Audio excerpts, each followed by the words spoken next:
n'a pas de fin pour le salut.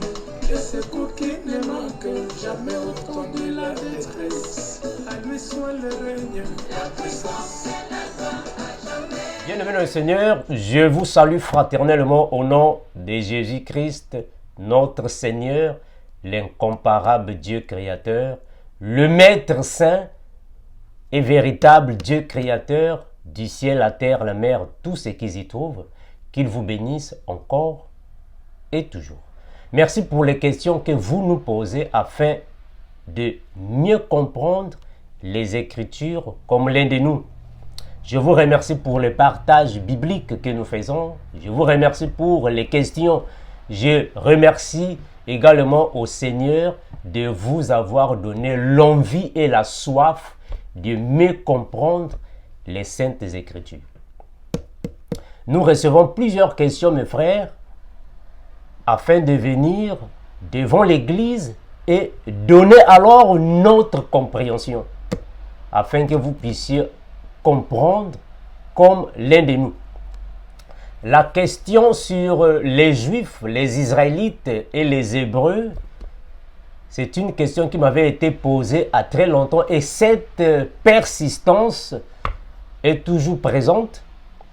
Malheureusement, il y a plusieurs frères qui posent parfois des questions, soit qui ont l'envie de partager ou de débattre avec nous, mais malheureusement, vous ne venez toujours pas en direct pour partager les Écritures. Voilà pourquoi nous passons seuls pour alors expliquer les choses. Mes frères, vous savez, j'aimerais vous dire une chose. Il y a plusieurs frères. Il y a plusieurs hommes de Dieu. Il y a plusieurs disciples de Christ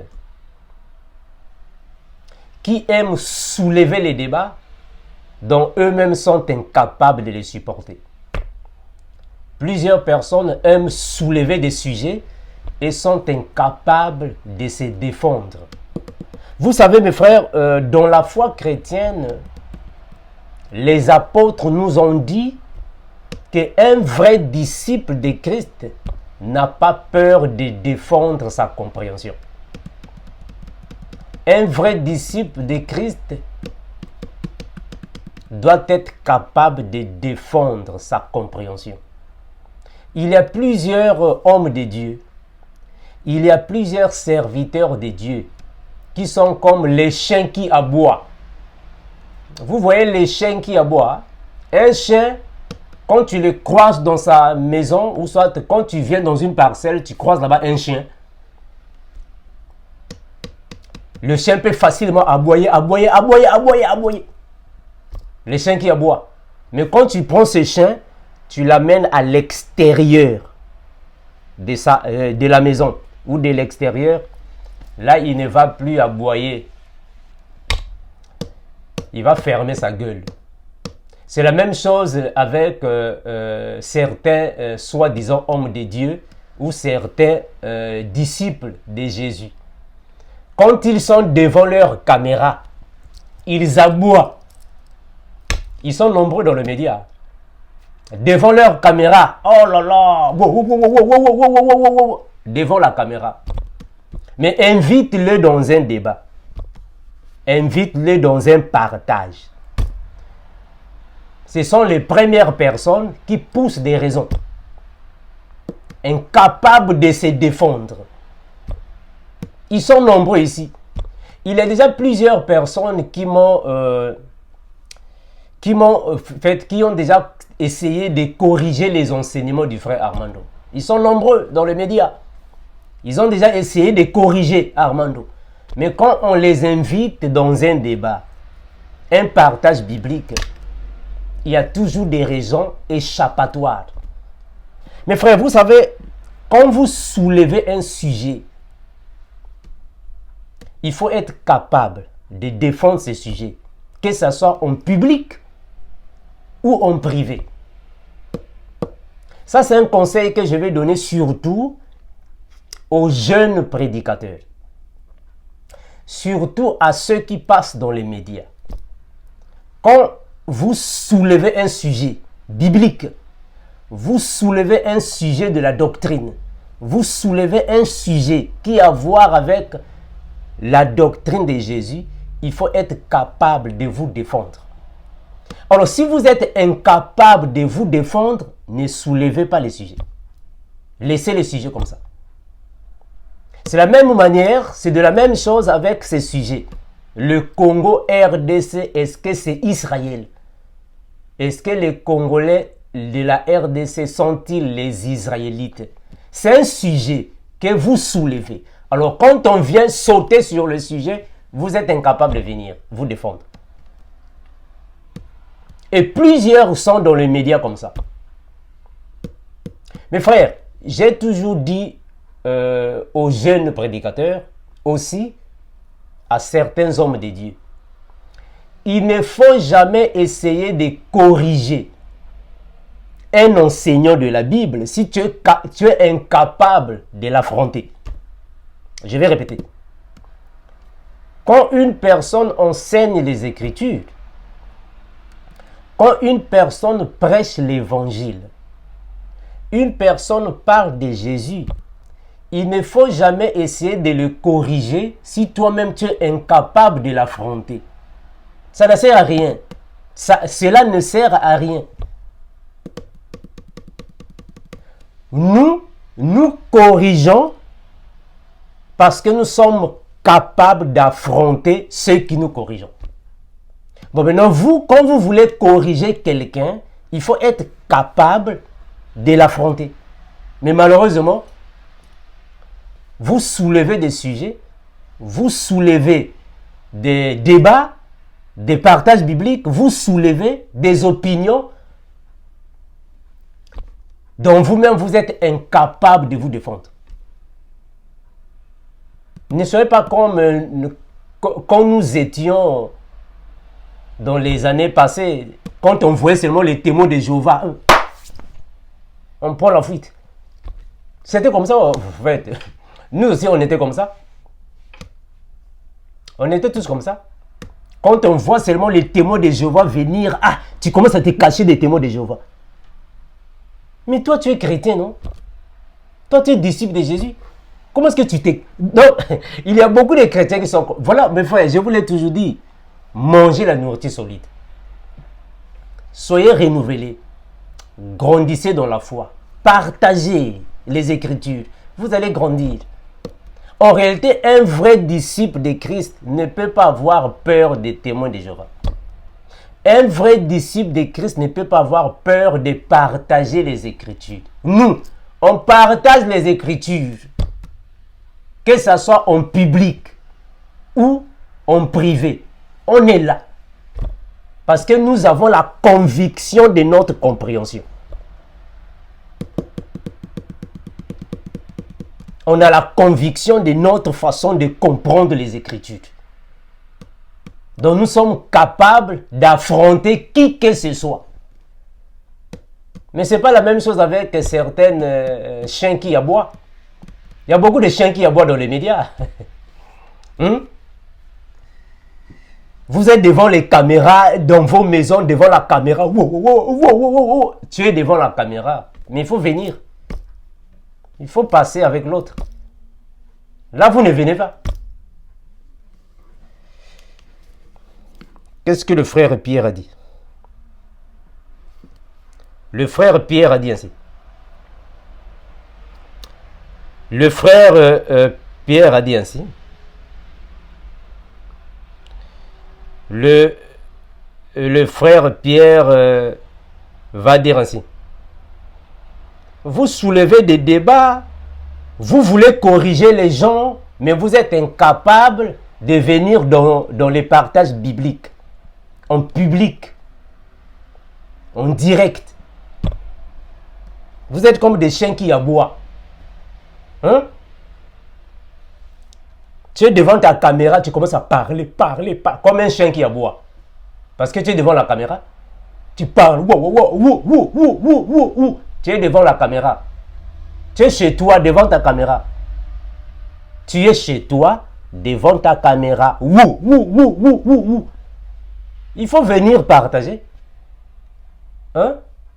Quand on vous invite, on vous appelle, viens partager les Écritures. Là, vous ne venez pas. Viens affronter les autres. Vous ne venez pas. Donc vous êtes des chiens qui aboient. Des incapables de vous défendre. Hein? Le frère Pierre va dire ainsi, 1 Pierre chapitre 3, le verset 15. Mais, sanctifiez-vous dans vos cœurs Christ le Seigneur, étant toujours prêts à vous défendre avec douceur et respect devant quiconque vous demande raison de l'espérance qui est en vous. Le frère Pierre est clair. Soyez toujours prêts à vous défendre avec douceur et respect. Alors, si tu n'es pas prêt de te défendre, taisez-vous. Pourquoi vous soulevez des sujets, des débats? Mes frères, pourquoi vous voulez soulever des sujets que vous-même vous êtes incapable de vous défendre? Vous soulevez des débats, vous-même vous êtes incapable de... Mes frères, vous savez, mes bien-aimés, l'évangile de Jésus, c'est un évangile qui doit être accompagné avec intelligence et sagesse. Je répète ça.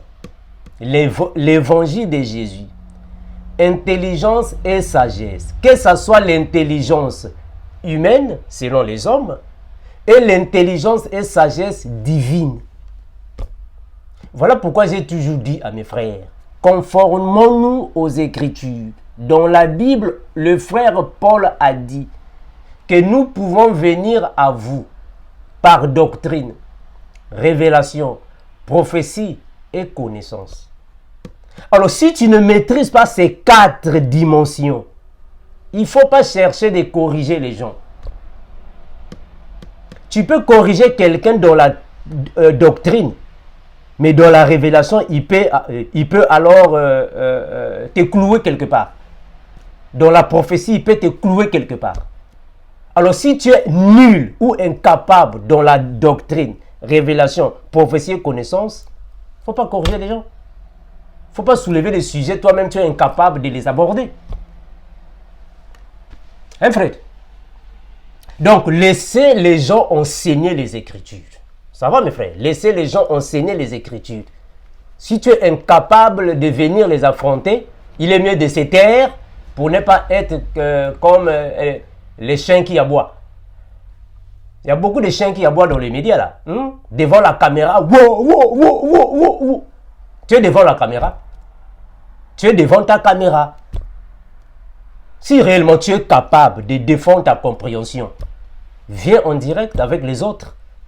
Viens partager en direct avec les autres. C'est là qu'on reconnaît les connaissances des uns des autres. Un frère.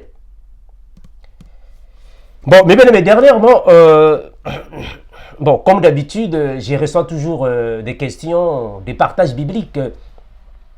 Vraiment, que le Seigneur vous bénisse. Et je remercie au Seigneur de la manière que plusieurs parmi vous êtes en train de grandir dans la foi. Gloire au Seigneur. Plusieurs parmi vous commencent à voir des choses d'une manière différente. C'est une bonne chose. Que le Seigneur vous bénisse, vous consolide et vous renouvelle encore et toujours. Bon, mais bien aimé, aujourd'hui, je suis venu un peu parler avec vous concernant l'histoire du peuple d'Israël. Bon, juste une brève histoire. Parce qu'il y a une grande confusion par rapport à cette histoire. Les Juifs, les Hébreux, les Israélites, vraiment ça crève, vraiment ça fait couler beaucoup d'encre. Alors, je viens juste pour éclairer sur certains points et je vais vous laisser alors voir la vidéo, examiner. Comme on a toujours dit, si vous avez encore des questions à nous poser, vous voulez alors défendre votre compréhension, nous sommes disponibles. Hein, frère, nous sommes disponibles. Je vais mettre la question de la sœur. Écoutez la sœur. Bonjour Frère Mondo, c'est la sœur Nelly depuis le Gabon. J'ai une question par rapport à ce que la sœur a eu à dire sur certains Congolais qui disent que Israël c'est au Congo. J'aimerais savoir qui sont les Israélites, les Hébreux et autres. Parce que je vais donner aussi un petit témoignage. Il y a de cela quelques années en arrière, ma petite soeur a vécu une expérience avec le Seigneur.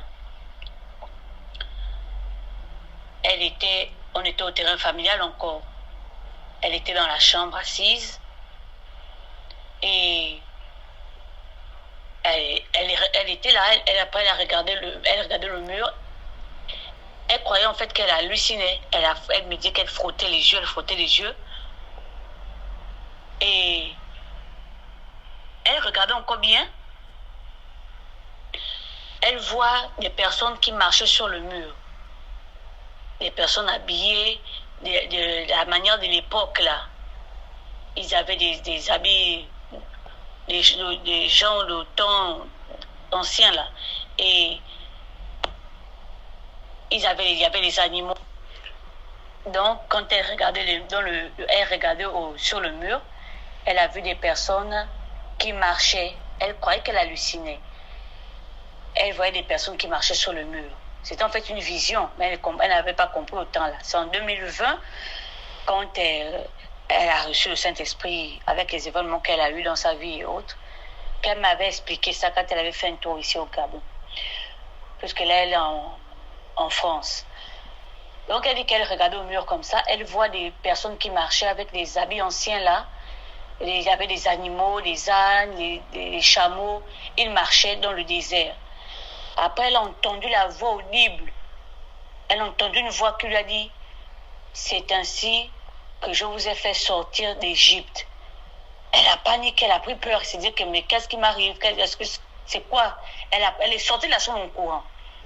Elle n'avait jamais dit ça. C'est en 2020 que moi, elle m'avait expliqué. Voilà. Et même dans nos coutumes bantou là, quand on regarde la manière de se marier, circoncision et autres, quand je lis dans l'Ancienne Alliance, dans l'Ancien Testament, c'est les mêmes choses que j'observe dans nos coutumes là. Et aujourd'hui, les Noirs se posent la question, beaucoup rejettent la Bible, disant que non, ça ne les concerne pas, c'est pour les Blancs. Mais alors que moi, je vois que c'est notre histoire en fait. Le Noir est en perte d'identité. Par exemple, ici au Gabon, nos frères animistes se sont levés pour dire que non, la Bible c'est pour les Blancs, on doit rejeter ça, on doit revenir à nos ancêtres, ce que les ancêtres ont laissé, c'est-à-dire repartir encore adorer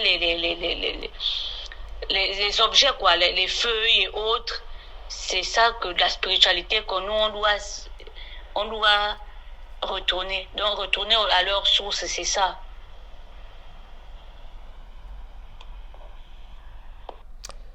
Merci mes bien-aimés, vous qui aimez cette chaîne intitulée Vérité sans cesse. Je remercie à tous les frères et toutes les sœurs qui nous posent des questions afin d'augmenter leur connaissance. Que le Seigneur vous bénisse encore et toujours. Mes frères, vous savez, Éphésiens chapitre 4, le verset 11, le Seigneur inspire ses serviteurs.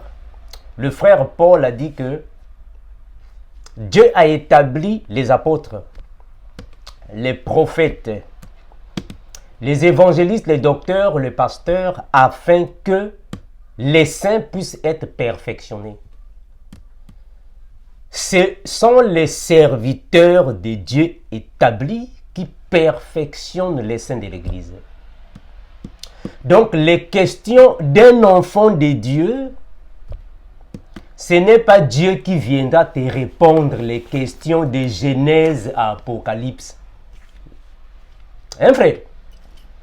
Ce n'est pas Dieu qui va t'enseigner la Bible. De Genèse à Apocalypse, tu vas poser les questions à Dieu. C'est Dieu qui va répondre ça. Non, frère. Non.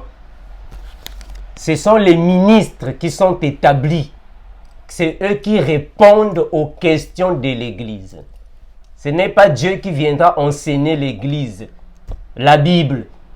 Le Saint-Esprit vous enseignera toutes choses. Question, il enseigne à qui?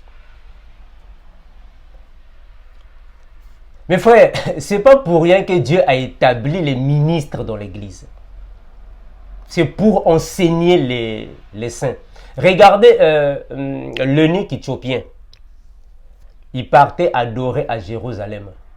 Et arrivé à un certain moment, il lisait le frère Ésaïe. Il ne comprenait pas. Ce n'est pas Dieu qui est parti expliquer à l'eunuque éthiopien. Non. Il a dit à Philippe, va l'expliquer. Donc Dieu parle tantôt d'une manière, tantôt d'une autre. Donc Dieu parle par ses serviteurs. Voilà pourquoi beaucoup parmi vous qui ont des questions, et nous, quand nous venons dans les médias, quand on enseigne, beaucoup nous appellent, oh, frère Armando, moi aussi j'avais cette question, cette vidéo, tu as répondu à ma question. Mais oui, parce que Dieu a parlé par ses serviteurs. Ça va. Donc Dieu parle par ses serviteurs. Dieu répond aux questions de l'Église par ses serviteurs. Dieu ne viendra jamais t'enseigner la Bible chez toi à la maison. De Genèse jusqu'à Apocalypse, c'est Dieu qui va t'enseigner. Non. Ce sont les ministres qui enseignent ça par la grâce du Seigneur. Donc Dieu nous a établis pour enseigner l'Église. Mes frères, vous savez, cette question d'Israël, j'aimerais au fait aller avec vous doucement afin que vous puissiez mieux comprendre. Regardez. Plusieurs personnes, comme je venais de dire, aiment soulever des sujets dont elles-mêmes sont incapables de répondre à ces questions. Je vais d'abord commencer par une brève histoire, mes frères, afin que vous puissiez comprendre les choses. Vous savez, mes frères, il y a ce qu'on appelle par le royaume Congo. Alors, à l'époque, il y avait ce royaume, le royaume Congo. Le royaume Congo, c'est un royaume qui a commencé là-bas depuis les années 1390 à 1914. Très longtemps. 1390 à 1914. Là-bas, on parlait du royaume Congo, soit Congo. Bon, Congo, c'est par rapport à la prononciation bantou. La prononciation bantou, Congo, mais c'est Congo. Alors, le royaume Congo ne portait pas seulement le Congo RDC, Zaïre à l'époque. Non. Ce royaume était composé de pays tels que l'Angola, il y a le Gabon et les deux actuels Congo, c'est-à-dire le Congo Brazzaville et le Congo RDC. Donc, ici, on parle du royaume Congo qui était composé de ces pays, mais aussi la capitale de ce royaume était en Angola. C'est qu'on appelle par Mbanza Congo. Ça, c'est l'histoire. Alors, on ne peut pas dire que le Congo RDC, c'est Israël. Ça n'a pas de sens. Parce que le Congo RDC n'est pas un pays qui était indépendant au temps de la prophétie d'Ésaïe. Parce que vous, c'est ce que vous donnez. Vous donnez Ésaïe chapitre 18. Mais il faut lire là-bas. Quand Ésaïe était en vie, c'était en quelle année? Jésus-Christ a existé environ 2000 ans. Faites des calculs. Environ 2000 années que Jésus a existé sur la terre. Dans 2000 années, nous avons 20 siècles. 2000 années, nous avons 20 siècles. Mais Ésaïe a existé avant même les 2000. Donc, à cette époque, le royaume Congo n'existait même pas. Le royaume Congo, à cette époque-là, d'Ésaïe, ça n'existait pas. Le royaume Congo a eu combien de ans? 635 ans. Le royaume Congo a existé pendant 635 années. Bon, dans 635 années, il y a combien de siècles? 6 siècles. Il y a seulement 6 siècles. Mais donc, comment est-ce que vous allez lier l'histoire du Congo RDC à Ésaïe chapitre 18? Comment est-ce que vous liez ça avec ça? Vous liez ça avec ça comment? Vous ne voyez pas. Mes frères, ne soyez pas comme les branhamistes. Vous voyez les branhamistes? Les branhamistes prennent les versets bibliques, ils combinent ça, ils attribuent ça à Branham. Oh non, Malachie chapitre 4. Oh mes frères. Mais Malachie chapitre 4 parle d'Israël. Branham est né ici aux États-Unis. Il y a quelle coïncidence là-bas? Il y a quelle coïncidence là-bas? Il y a quel mariage, quelle union? Oh, Malachie chapitre 4 parle d'Israël. Élie, d'Israël. Mais Branham est né ici. Oh, mes frères. Mes frères, vous savez, mes frères, voilà pourquoi j'ai toujours dit, hein, mes frères. Dans la vie, il ne faut jamais soulever les sujets dont vous-même vous êtes incapable de défendre. Comment est-ce que vous dites que le Congo RDC c'est Israël? Le Congo a existé depuis quand?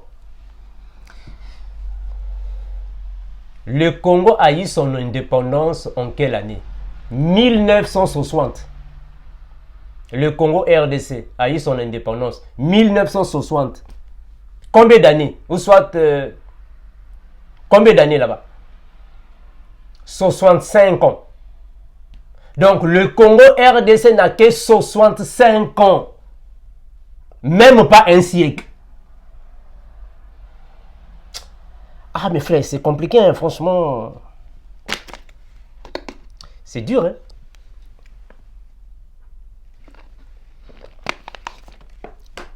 Faisons des calculs, mes frères. Hein? Le Congo RDC a eu son indépendance en 1960. On va faire des calculs. Regardez. 2025 moins 1960 égale à combien? 65 années. Donc le Congo RDC, depuis son indépendance jusqu'à aujourd'hui, il n'a même pas un siècle. Le royaume Congo a seulement eu 6 siècles et demi. Mais la prophétie d'Ésaïe, c'est avant même Jésus.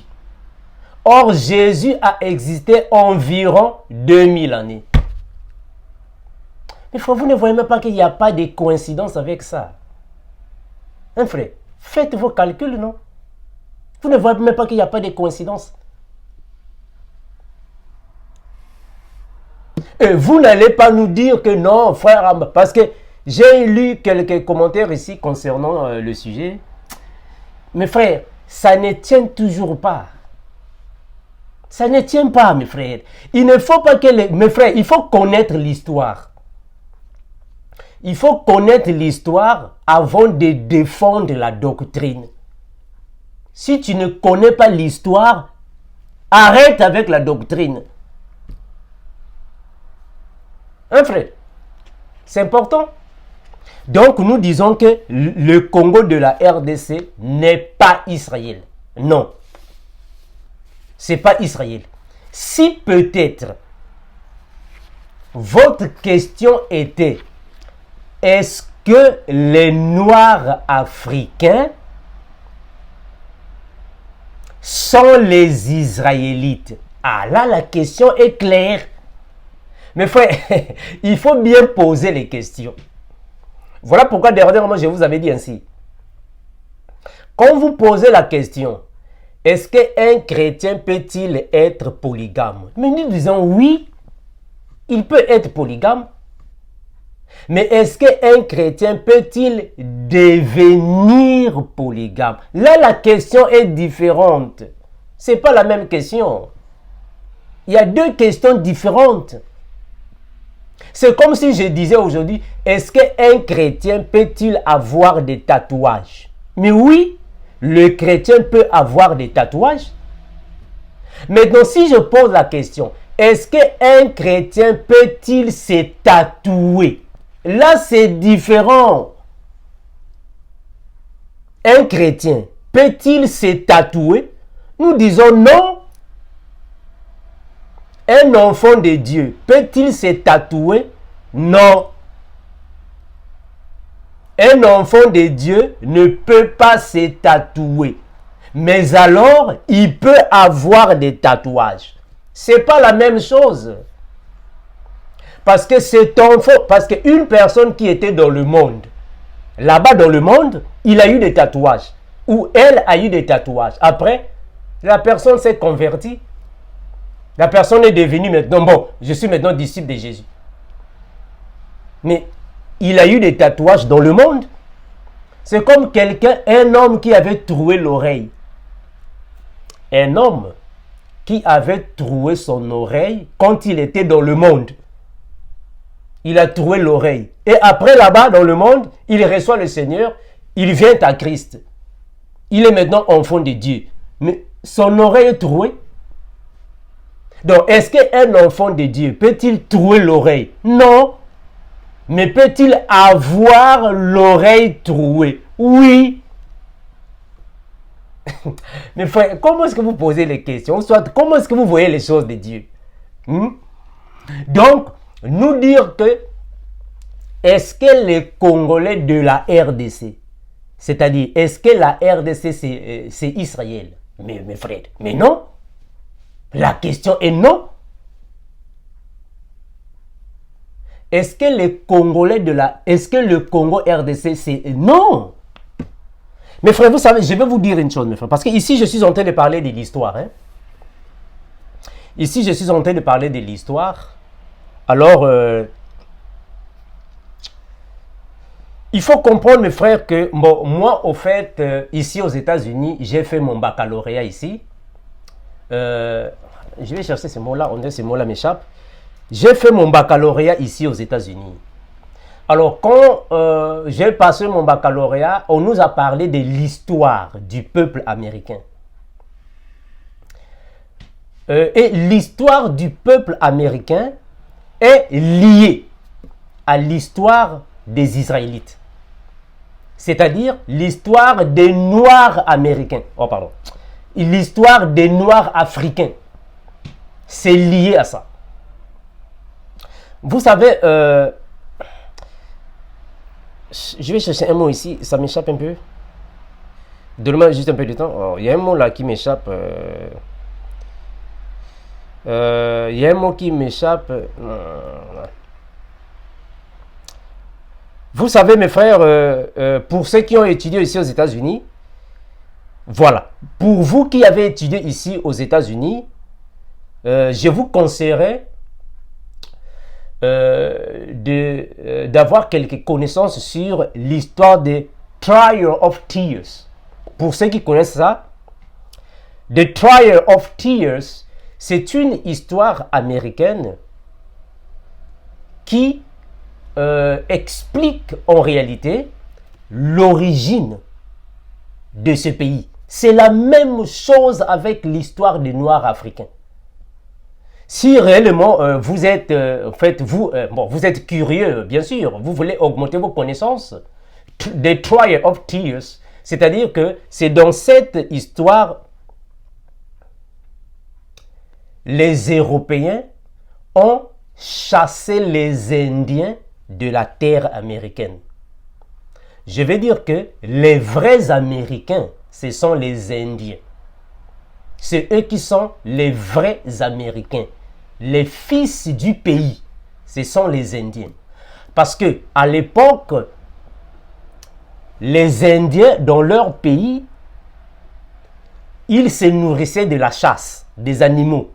Et ils parcouraient de forêt en forêt, depuis l'Inde, de forêt en forêt, jusqu'à ce qu'ils se sont retrouvés ici, aux États-Unis. À cette époque, États-Unis n'existait pas encore comme États-Unis, c'était une grande forêt.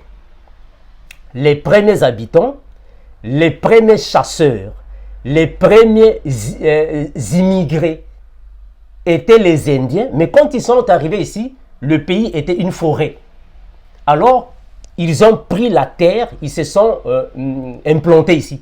Ce sont les premiers habitants dans cette terre, dans ce pays. Alors, le Royaume-Uni, c'est-à-dire l'Europe, avait envoyé Christophe Colomb pour aller en Inde pour leur chercher. Bon, je ne vais pas entrer dans l'histoire, nous ne sommes pas dans l'histoire ici. J'avais seulement dit que c'est juste une brève histoire. C'est juste pour vous donner une idée. Hein. Ça, ce sont des choses que j'ai étudiées sur les États-Unis. Alors, Christophe Colomb, quand il partait en Inde, il y a eu déviation des boussoles. Il arrive dans la grande forêt, ici aux États-Unis, il va voir les Indiens. Lui, puisqu'il partait en Inde, alors il a vu les Indiens sur place, il s'est dit, oh voilà, nous sommes arrivés en Inde. Ici c'est l'Inde. Il va appeler l'Europe, le Royaume-Uni, l'Europe, l'actuel Royaume-Uni, hein, l'Angleterre, pour confirmer là-bas à la reine qu'il est déjà ici, en Inde. Or, ce n'était pas l'Inde. C'est à partir de là qu'ils vont aussi descendre pour négocier avec les autochtones. Ils vont les chasser. Avant de les chasser, qu'est-ce qui se passe? Ils vont commencer de cohabiter. Les Indiens et les Européens. Mais puisque les Européens avaient toujours cette mentalité de ravir la terre, ils vont créer une sorte de missionnaires religieux qui ont quitté l'Europe pour venir ici pour prêcher le christianisme aux Indiens. En prêchant le christianisme aux Indiens, qu'est-ce qu'ils vont faire? Ils vont se concentrer sur le message d'Israël qui dit que c'est Dieu qui a dit à Abraham qu'il va lui donner la terre des Canaan. Dieu va chasser les Cananéens pour lui donner la terre. Donc, les Européens aussi vont alors inculquer ça dans Christophe Colomb et ses compagnons et toute son équipe et tous ses compagnons. Il fallait chasser ces Indiens. C'est Dieu qui l'avait donné la terre. Voilà pourquoi les Américains ont un slogan. Le slogan américain est que God bless America. Dans ce slogan God bless America, qu'est-ce qu'ils vont faire? C'est eux alors qui ont chassé les Indiens. Alors dans cette poursuite, dans cette guerre, dans ces refoulements massifs, c'est là qu'on va parler de The Trial of Tears. Ils les ont chassés, ils ont pris la possession de la terre. Alors, les Européens là sont devenus aujourd'hui les Américains. Mais en réalité, les actuels Américains qui sont ici sont tous d'origine européenne. Les vrais Américains, les natifs, ce sont les Indiens. Mes frères, cette histoire, pourquoi je vous amène ici? c'est pour vous expliquer un peu les choses de la Bible. Parce que, vous savez, il y a l'histoire du monde et l'histoire de la Bible. L'histoire du peuple d'Israël, c'est l'une des histoires, même dans les églises, on n'explique pas par faute de connaissances. L'histoire du peuple israélite, c'est une histoire que même dans les églises, même les chrétiens, les disciples de Jésus ne connaissent pas. Mais vous allez comprendre, mes frères, que la Bible elle-même confirme que le peuple d'Israël n'avait pas de terre. Israël n'avait pas de terre. Tout a commencé avec Abraham. Là, je suis dans la Bible. Tout a commencé avec Abraham. Selon l'histoire de la Bible, Abraham était dans Mésopotamie, qui est actuellement Irak. Alors Dieu va lui dire de quitter Mésopotamie pour se rendre dans une terre, dans un lieu qu'il avait préparé pour lui, qu'il lui donnera pour sa postérité future. C'est le Canaan. Donc, premièrement, Abraham quitte Mésopotamie pour aller à Canaan. C'est là l'histoire de la Bible. Arrivé au Canaan, Dieu va lui promettre les choses que vous connaissez, je ne vais pas entrer en profondeur. Alors, il va commencer à faire des enfants. Vous connaissez tous l'histoire. Jusqu'à ce qu'il y a eu la famine, ils sont sortis. Je vais prendre la partie d'Israël en Égypte. Israël en Égypte, comme Abraham qui a quitté sa terre, n'avait pas de terre. Il fallait quitter sa terre, aller là-bas. Israël n'avait pas de terre, ils ont quitté Égypte, selon la Bible. Ils sont venus dans le désert, ils n'avaient pas de terre. Il fallait ravir la terre aux Cananéens. Et ils ont pris possession des Canaan. Ça, c'est l'histoire de la Bible. C'est la même histoire que les Européens sont venus ici aux États-Unis. La même histoire. Ils ont pris la terre. Bon, c'est nous maintenant qui sommes les Américains. Or, les natifs, les autochtones, si vous voulez, étaient un autre peuple. Alors, cette histoire est tellement confuse, cette histoire est tellement polémique, une histoire qui est tellement embarrassée que personne ne peut donner des précisions, des exactitudes là-dessus. Nous conformons avec les connaissances que nous avons. Voilà pourquoi j'ai toujours dit, mes frères, il y a même un enseignement que j'avais corrigé dans les médias, que les aînés dans la foi disaient que non, les 144 000, ce sont les Juifs. Rappelez-vous de ça. Beaucoup des aînés dans la foi, dans l'Église. Donc, depuis que l'Église a commencé jusqu'à aujourd'hui, beaucoup des aînés dans l'Église avaient confirmé que les 144 000 de l'Apocalypse, ce sont les Juifs. Mais nous disons non, c'est faux. Ce ne sont pas les Juifs, ce sont les Israélites. Je répète ça. Les 144 000 ne sont pas les Juifs, ce sont les Israélites. Maintenant, si vous n'êtes pas d'accord de ce que nous disons, venez, on va partager. Venez sur un même plateau, on va partager les Écritures. Parce que nous ne sommes pas comme les chiens qui aboient devant les caméras. Hein, frère? Venez sur le même plateau, on va partager les Écritures. Parce que je vous confirme déjà que dans les 144 000, il y a aussi les Africains noirs à l'intérieur. Là, je parle de la tribu de Manassé. Ça va, mes frères?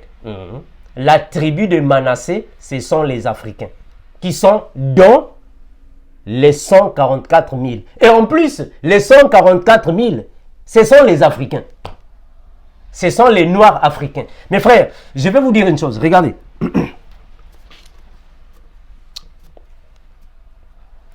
Le Seigneur Jésus a dit ainsi. On reconnaît un arbre à ses fruits.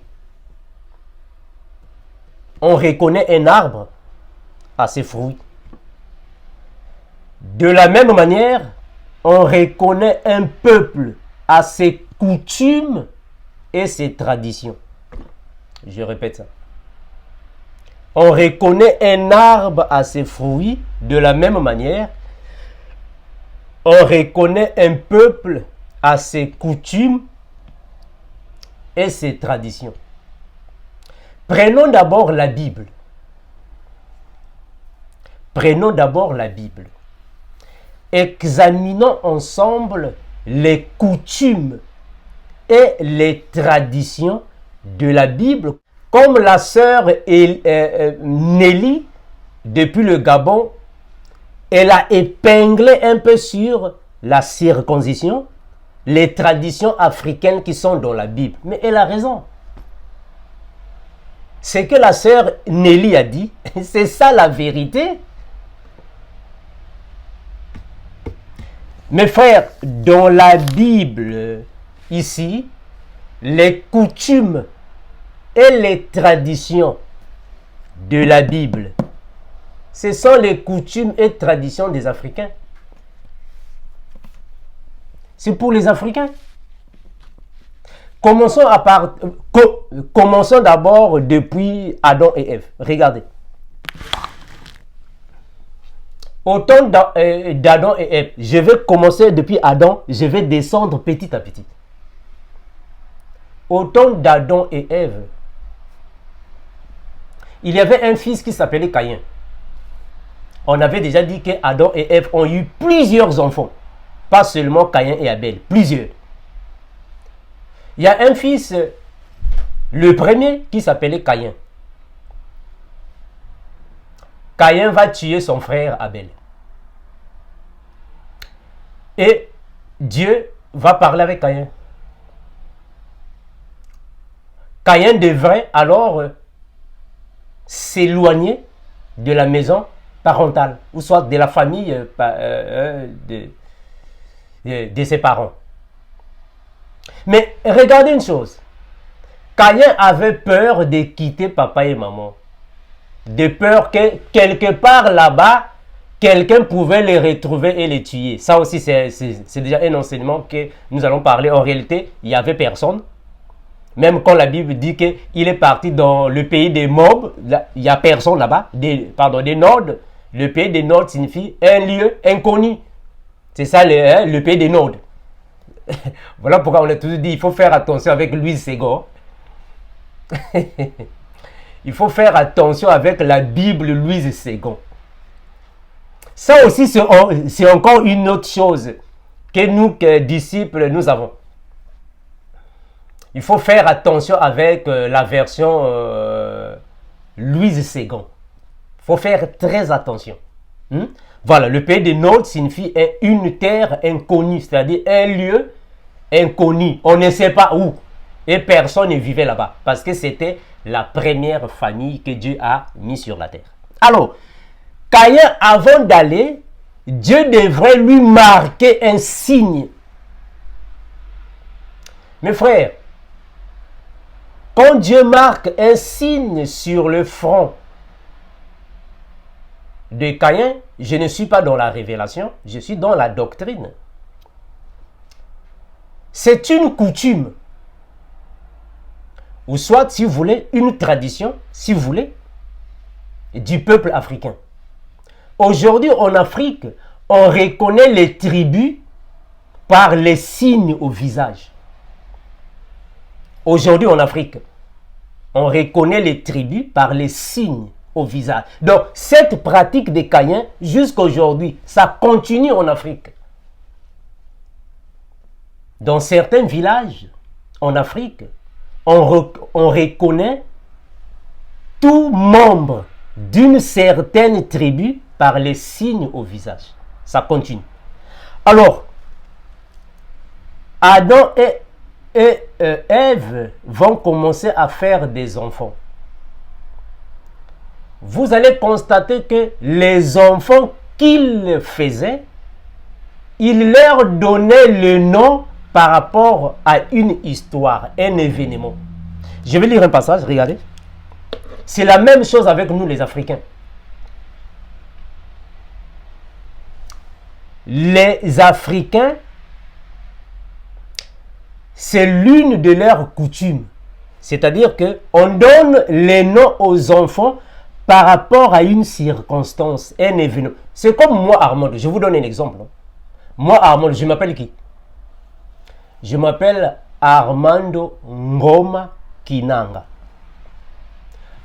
Armando, c'est un nom européen.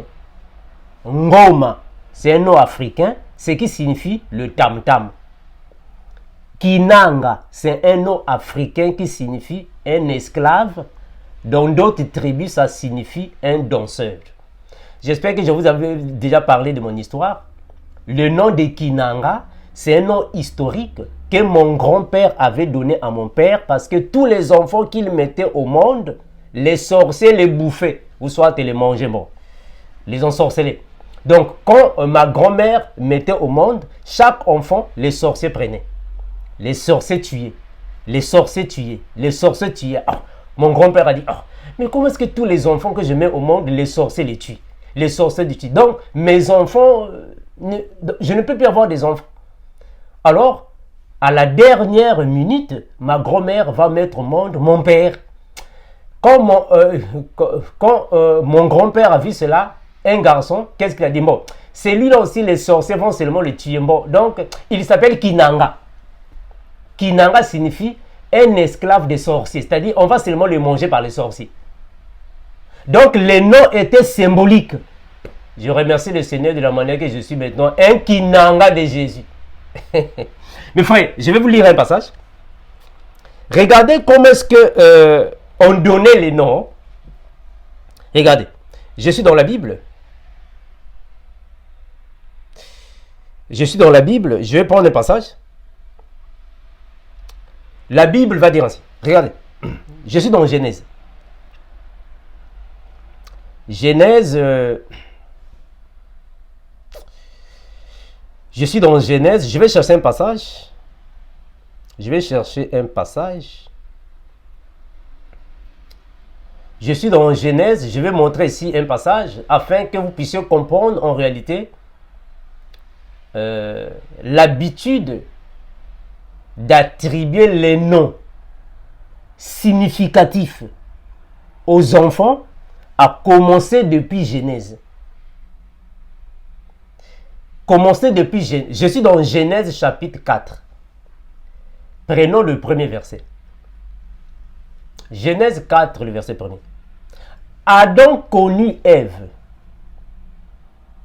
sa femme. Elle conçut et enfanta Caïn. Et elle dit,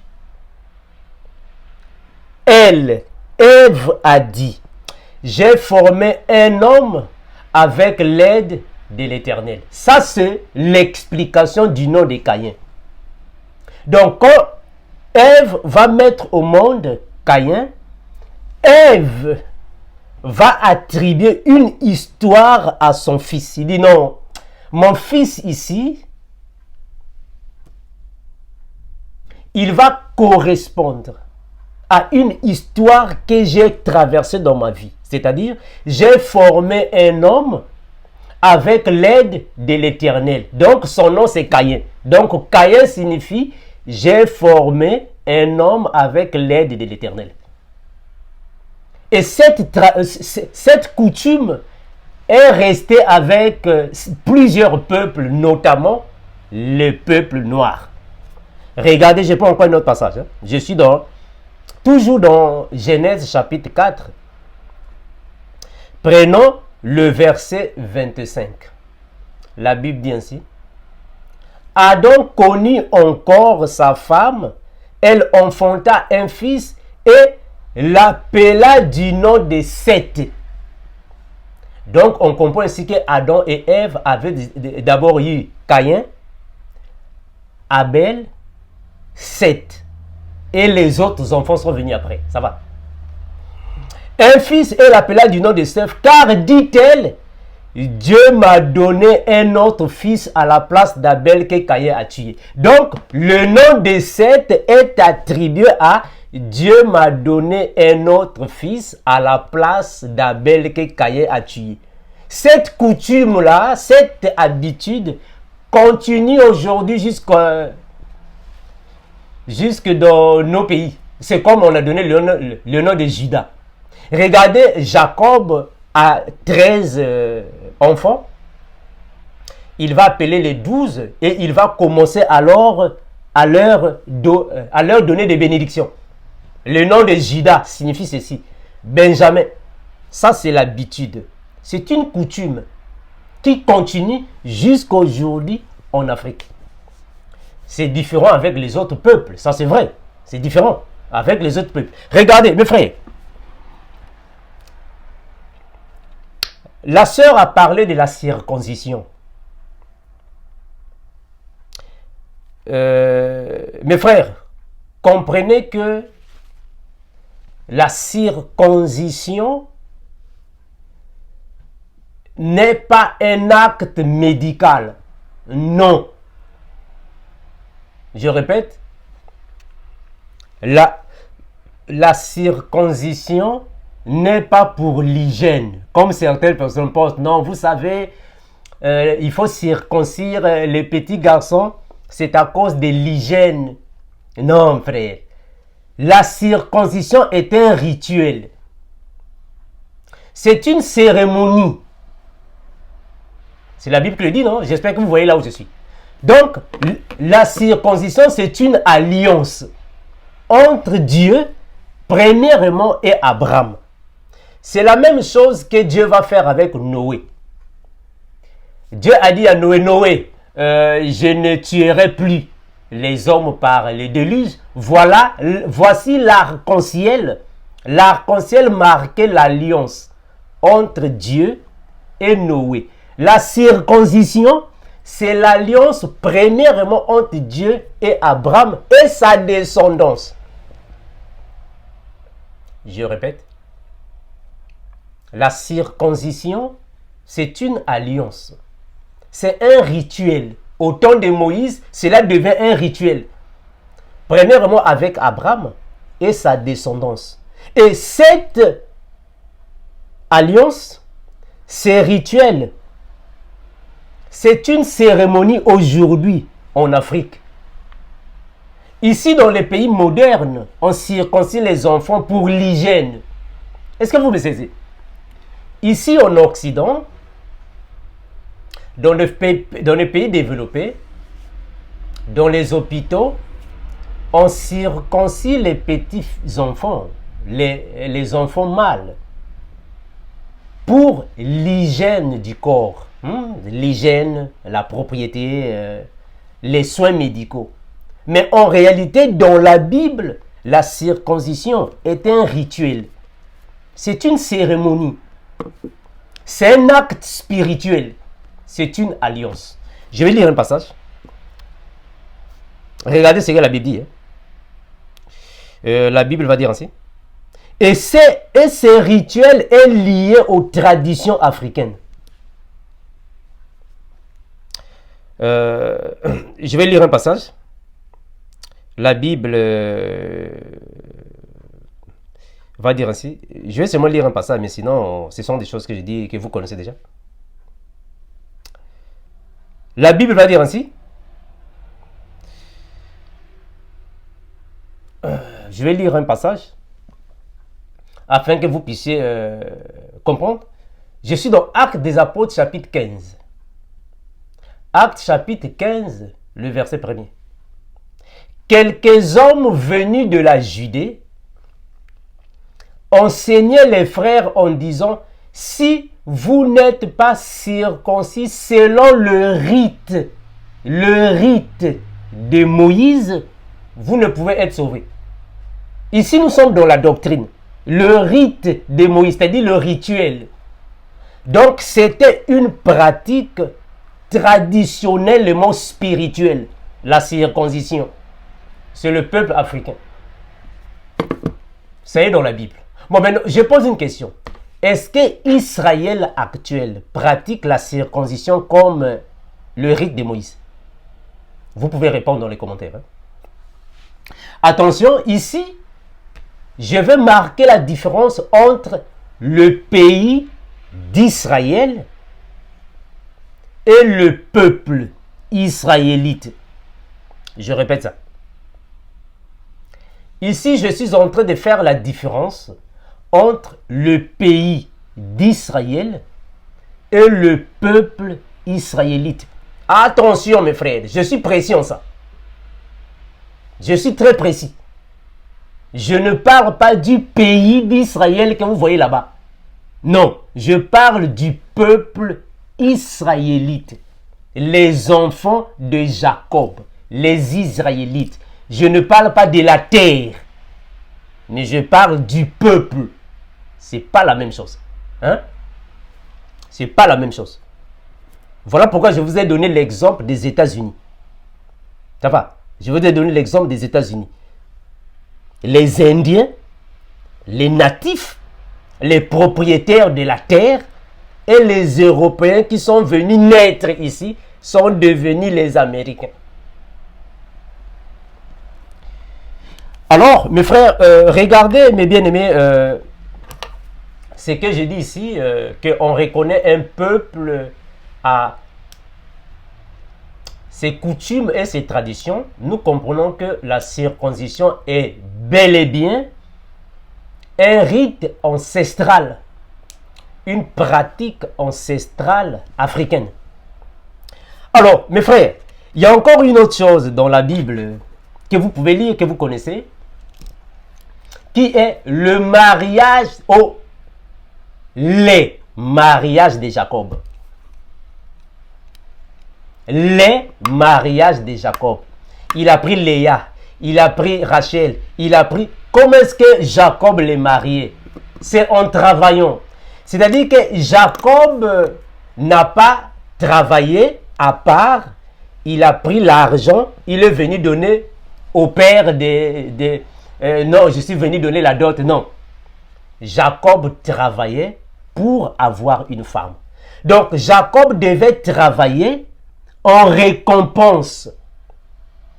Jacob devait travailler pour qu'une femme lui soit donnée d'une manière légale, familiale. Cette pratique continue aujourd'hui en Afrique, jusqu'à présent dans les villages. Donc, de la même manière que Jacob, son beau-père l'a dit, tu dois travailler pendant 7 ans pour avoir ma fille. Ça continue au village. Ça continue en Afrique. Donc, les coutumes et traditions de la Bible, carrément l'Afrique. Carrément l'Afrique. Mes frères, il y a encore une chose, regardez. Dans la Bible, il y avait une autre coutume. Ou tradition, si vous voulez, il y en a plusieurs. Quand un frère aîné avait une femme et que son frère cadet était célibataire, au jour ou soit quand le frère aîné mourait, le jeune frère pouvait prendre la femme de son frère pour avoir des enfants.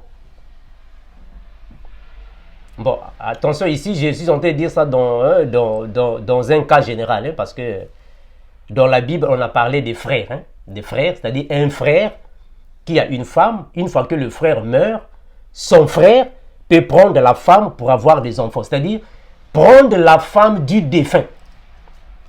C'est ici dans la Bible. Vous connaissez l'histoire, non? C'est-à-dire que les frères vivants, célibataires, pouvaient prendre la femme du défunt. Cette coutume, est-ce que ça se passe dans un peuple que vous connaissez? En Afrique. Partez au Burkina Faso. Pas seulement au Burkina Faso. Hein, mes frères?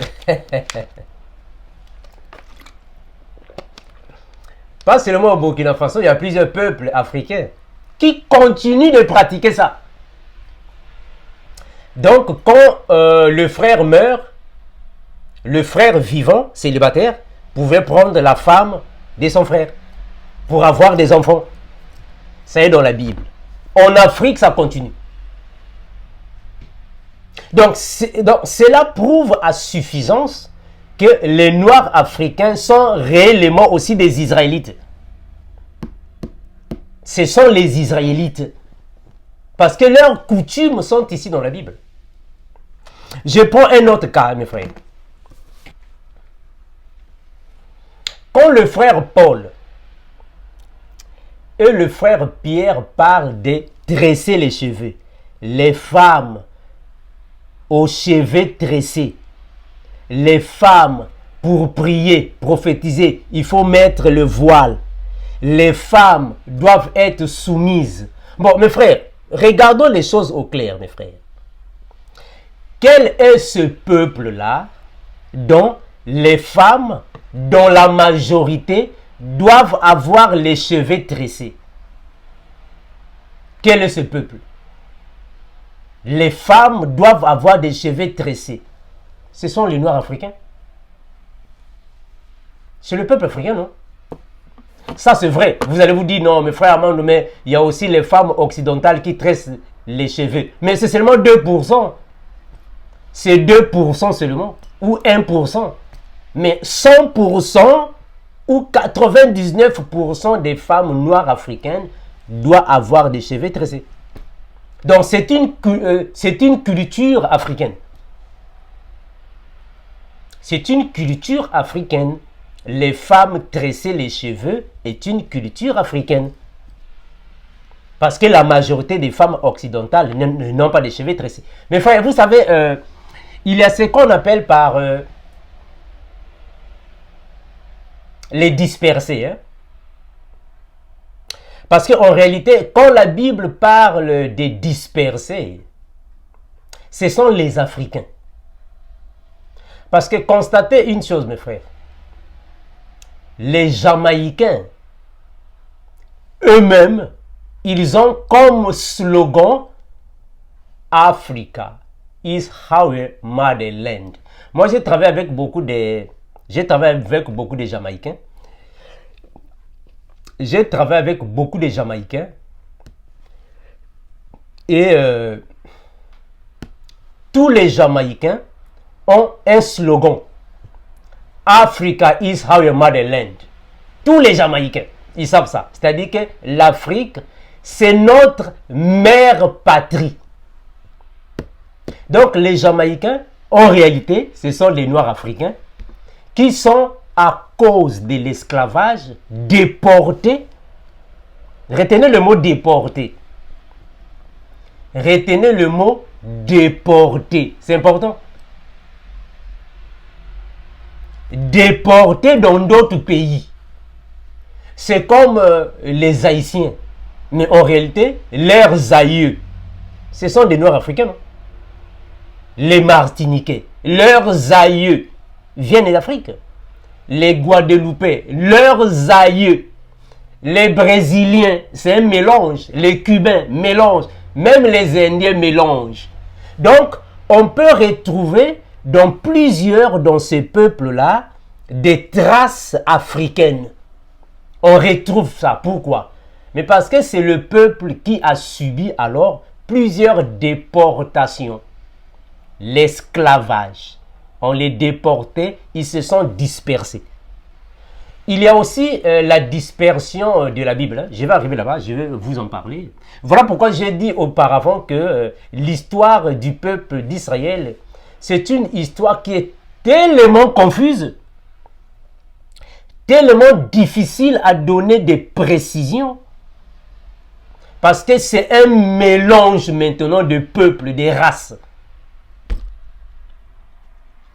C'est tout un mélange. Mais en réalité, les vrais sont de l'Afrique ancestrale. Alors, je parlais du voile de la femme. Quand le frère Pierre, le frère Paul, parle de les femmes doivent avoir leur tête voilée. Mais on parle de quel genre de femmes? C'est-à-dire à quel peuple? Quel est ce peuple-là? Les femmes voilées les têtes.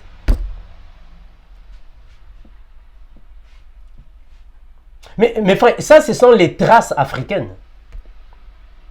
Partez dans les églises américaines. Il y a des églises américaines ici, non?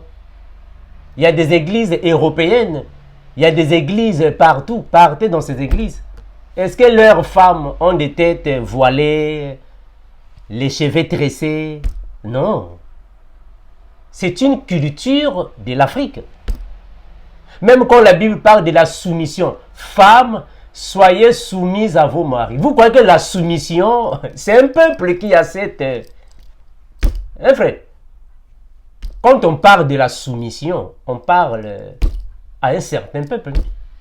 Vous croyez que tu vas te marier avec une femme américaine, tu vas la parler de la soumission? Bien aimé. Tu as une femme américaine à la maison, tu vas dire, la Bible a dit, femme, sois soumise en tout à ton mari. Tu vas dire ça à une femme américaine. La femme africaine a déjà les notions de la soumission même avant de venir dans le mariage. Qu'elle soit païenne, qu'elle soit chrétienne, elle a déjà ces notions. Je répète ça. La femme africaine, qu'elle soit païenne, elle est dans le monde. Elle ne connaît pas Jésus-Christ. Mais depuis la maison de ses parents, on parlait déjà de la soumission. Quand elle vient à la maison, c'est déjà une notion qui est en elle. La soumission est déjà une trace des femmes africaines. Donc, quand nous venons dans la Bible, c'est juste pour alors accentuer à ça. Mais sinon, tu ne vas pas avoir une femme qui est née à Chicago. Tu vas la parler de la soumission. Eh bien, et il y a plusieurs peuples qui sont comme ça. Plusieurs peuples qui sont comme ça. Quand on parle de la soumission, donc pour elle, non, moi je ne suis pas esclave. Donc, ils prennent de la soumission comme de l'esclavage. Eh mes frères, donc c'est par rapport aux coutumes, aux cultures que nous traversons. C'est comme nous qui venons mettre les enfants ici. Bon, je donne un exemple. Bon, moi Armando, si je mets des enfants ici aux États-Unis, mes enfants, mes filles ici, n'auront pas les mêmes notions de soumission avec les filles qui sont nées en Afrique. Non, elles n'ont pas les mêmes notions de soumission. Parce qu'il y a une fille qui est née ici, elle se réveille, elle va à l'école, elle a sa voiture, elle a son emploi, même à 15 ans, elle commence à travailler. Elle a, je ne sais pas quoi, elle a, je ne sais pas quoi. Donc, elle a une totale liberté. Mais c'est différent si la fille est née en Afrique, là où elle est restreinte. Alors, les deux n'auront pas les mêmes notions de soumission. Donc, c'est une trace d'un certain peuple. Mais ça se trouve ici dans la Bible. Toi, tu ne vas jamais avoir une femme parisienne. Tu vas la dire, non, toi, tu dois t'occuper des travaux domestiques. Ah! Ah, mes frères, vous blaguez. Hein, frère? Comme le frère Paul disait, non, les femmes âgées doivent enseigner les jeunes femmes à prendre soin de leur mari, à s'occuper des travaux domestiques. Mes frères, attention, mes frères. Ça dépend des milieux. Hein? Ah, ça dépend des milieux. Tu ne vas pas venir ici dire aux femmes d'ici, tu dois prendre soin de tes enfants, l'autre de ton mari, et s'occuper des travaux domestiques. Hein? Faut blaguer, hein. Ici, c'est autre chose, hein. Mes frères. Donc, mes frères, il faut comprendre que ça, c'est une culture de certains pays, de certains peuples. C'est pas la même chose. Mais ce sont des choses qui sont ici dans la Bible. Mes frères, ici dans la Bible, les coutumes, traditions de la Bible, ça se rapporte au peuple noir africain. Il n'y a pas de débat pour ça, mes frères. C'est clair, hein? Il n'y a pas de débat pour ça. C'est visible et c'est clair. Donc, il n'y a pas de débat en fait, pour ça. C'est clair. Même en lisant les Écritures, vous pouvez déjà voir que non, mais ici, c'est carrément l'Afrique. On parle ici carrément. Mais attention, on ne dit pas que les choses de Dieu, c'est pour les Noirs africains. C'est pas ça. Parce que là, ici, je parle de la doctrine. Hein? Parce qu'on a toujours dit que nous avons la doctrine, la révélation, la prophétie, la connaissance. Donc, ici, c'est la doctrine. Hein, mes frères? Ici, c'est la doctrine que cela, alors, nous casse pas les têtes. Hein. Donc, mes bien-aimés, c'est un peu ça. Moi, je crois que la Bible est claire pour dire ces choses. Et je crois que, mes bien-aimés, le peuple israélite, c'est la concentration des Noirs africains. Moi, je crois ça parce que la Bible démontre ça d'une manière large. Hein. Ça, c'est vrai, mes frères. Mais attention, mes frères. Hein, ça, c'est la doctrine. Hein. Ça, c'est la doctrine, hein, mes frères. Ça, c'est la doctrine. Mais en réalité, les choses de Dieu sont spirituelles. Nous comprenons que en esprit, il n'y a pas de coutumes. En esprit, il n'y a pas de tradition. En esprit, il n'y a pas de race. En esprit, il n'y a pas de peuple. Et en esprit, non. En esprit, il y a un seul peuple qui porte la sémence de Dieu. Ça, c'est en esprit. Ça va, mes frères? Ça, c'est en esprit. Alors, je vais prendre Cantique des Cantiques. Regardez. Ça, c'est le passage, au fait, le plus populaire que les gens donnent pour cela. Cantique des Cantiques, lisons un passage. C'est un passage populaire que beaucoup de gens lisent pour parler de ces sujets. Chapitre 1er, le verset 5 à 6. La Bible va dire ainsi. Je suis noire, mais je suis charmante, fille de Jérusalem. Autant que les tentes de Kédar, que les pavillons de Salomon. Ne prêtez pas attention à mon petit teint noir. C'est le soleil qui m'a brûlé. Les filles de ma mère se sont irritées contre moi et ils ont fait de moi la gardienne des vignes. Mais ma vigne à moi, je ne l'ai pas gardée. Mes frères, ce passage ici, c'est un passage qui fait couler aussi beaucoup d'encre.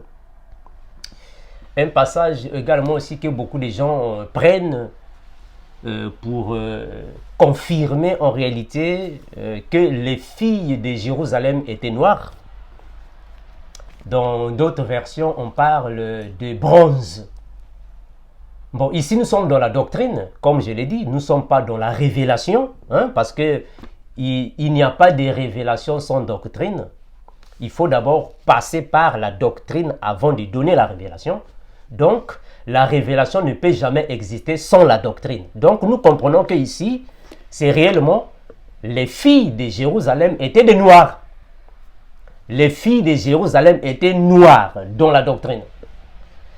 Donc, nous comprenons ici que c'est une chose que la Bible confirme dans plusieurs sens, mais nous comprenons de la manière que c'est Dieu lui-même qui les avait éparpillés ou soit dispersés parce que le prophète Moïse va alors en parler. Donc, le roi Salomon confirme cela, que les filles de Jérusalem étaient des filles noires. Elles avaient un teint noir, d'où leurs enfants étaient des noirs. Je suis dans la doctrine, hein, mes frères. Je suis dans la doctrine. Donc, ne dites pas, mes frères Armando, dans la révélation. Mais on ne peut pas avoir la révélation sans la doctrine. Ça n'a pas de sens, mes frères. On ne peut jamais avoir la silhouette sans la personne. Quand il y a la silhouette, c'est que la personne physique existe. C'est-à-dire que quand nous voyons la silhouette d'une personne, ce qui veut dire que la personne est quelque part. Alors, on ne peut pas prendre la silhouette sans la personne. Ça n'a pas de sens. Mes frères, regardez. Nous sommes dans Deutéronome chapitre 4, le verset 27. Le prophète Moïse va dire ainsi. Donc, c'est une histoire qui est tellement longue, mes frères. Comme je disais, même lui-même Moïse aussi, bon, vous connaissez l'histoire de Moïse, donc il est né en Afrique. Non? Moïse lui-même, il est né en Afrique, en Égypte. Moïse a pris une femme éthiopienne, une femme noire. Donc, c'est une histoire qui est liée à ça. Donc, il n'y a pas de débat sur ça. Et mes frères, voilà pourquoi j'ai dit que avant, quand vous soulevez des sujets pareils, il faut être capable de les défendre. Mes frères, ici, il n'y a pas de débat. Il n'y a pas de débat. Moïse est né en Afrique. Tous les enfants d'Israël là étaient nés en Afrique avant de venir dans le désert. Attention, je ne parle pas, en fait, bibliquement parlant. Hein. Je parle de la Bible. Hein. Pour ne pas confondre. Deutéronome chapitre 4. Regardez. Deutéronome 4, le verset 27. Deutéronome 4, 27, la Bible dit ainsi. L'Éternel vous dispersera parmi les peuples, et vous ne resterez qu'un petit nombre au milieu des nations, où il vous conduira. Ça, c'est le prophète Moïse qui le dit. Le prophète Moïse, divinement averti, il avait déjà annoncé ces choses. Il a dit, l'Éternel vous dispersera. Effectivement, c'est un peuple qui est dispersé. Voilà pourquoi j'ai parlé de Cuba, de Brésil, Martinique, Haïti, Guadeloupe. Il y en a plusieurs. Il y a plusieurs là. Il y a des Israélites qui sont là. C'est un peuple dispersé, non? Donc les prophètes ont parlé de ça. Même le prophète Ésaïe en a aussi parlé. Hein. Plusieurs prophètes, tous les prophètes en ont parlé. Ésaïe, regardez. Ésaïe 11, 11. Ésaïe 11, 11. Le prophète Ésaïe va dire ainsi. Ésaïe chapitre 11, de verset 11. La Bible va dire ainsi. Je prends juste quelques passages bibliques, mais sinon la Bible en parle, mes frères. Les dispersés là, qu'on a dispersés là, c'est le peuple d'Israël, non? Les Israélites. Les prophètes avaient déjà dit ça. Ésaïe 11, 11, la Bible va dire ainsi. La Bible dit ainsi. Ce jour-là, le Seigneur interviendra de nouveau pour racheter le reste de son peuple. Ceux qui seront restés en Assyrie et en Égypte, à Patros et en Éthiopie, à Élon, à Shinéar, à Hamath et dans les îles de la mer. Dans les îles de la mer. Il y a plusieurs peuples là. Ce sont les dispersés des enfants d'Israël. Ils sont partout dans le monde. Ce sont les enfants d'Israël. C'est eux qui sont les vrais Israélites. Ils sont partout dans le monde. Voilà pourquoi je vous ai cité ces noms-là. L'origine, leur origine, plusieurs de ces peuples-là que je vous ai cités, leur origine, l'Afrique ancestrale. C'est l'Afrique ancestrale. Mes frères, vous savez, il ne faut pas seulement c'est-à-dire que concernant les sujets pareils sur Israël, le peuple d'Israël, il ne faut pas seulement lire la Bible. Il faut faire des recherches. Il faut connaître un peu l'histoire afin d'avoir la certitude. C'est très important. afin d'avoir la certitude.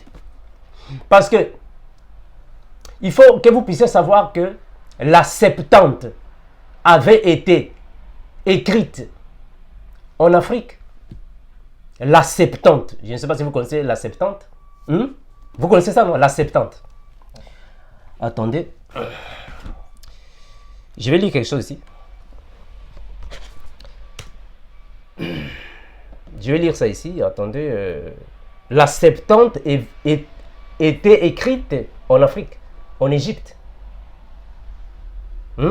La Septante, vous savez, nous avons la Bible hébraïque. Je vais lire quelque chose ici. Je vais lire ainsi. La Septante a été traduite principalement à Alexandrie. Alexandrie, c'est en Égypte. Au cours du 3e siècle avant Jésus-Christ par les érudits juifs. À la demande du roi Ptolémée II, Philadelphie, pour traduire la Torah. La Septante avait été écrite en Égypte, en Afrique. Mais frère, je vais prendre Jérémie, regardez. Jérémie 23, 3. Jérémie 23, 3. Donc, il faut comprendre, mes frères, que les vrais Israélites, en réalité, ce sont les Noirs africains. Hein, frère, ce sont les Noirs africains. Ici, en Israël, le pays d'Israël. Voilà pourquoi je parlais de la différence entre le pays d'Israël et le peuple d'Israël. C'est différent. Je répète. Il ne faut jamais faire la confusion entre le pays d'Israël et le peuple israélite, les Israélites. Parce que mes frères, en réalité, c'est la même histoire avec les États-Unis que je vous ai prise. Les Américains qui sont ici, qu'on appelle Américains, en réalité, ils ne sont pas des vrais Américains. Ce sont les Européens. Ils ont seulement pris la terre des Américains. Des vrais, qui sont les Indiens. C'est très important, mes frères. Très important. En réalité, les vrais Israélites, ce sont les Noirs.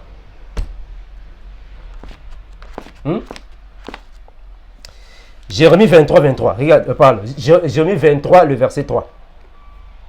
Jérémie 23, 3. Je rassemblerai moi-même le reste de mes brebis de tous les pays où je les ai chassés. Je les ramènerai dans leur domaine. Elles se produiront et deviendront nombreuses.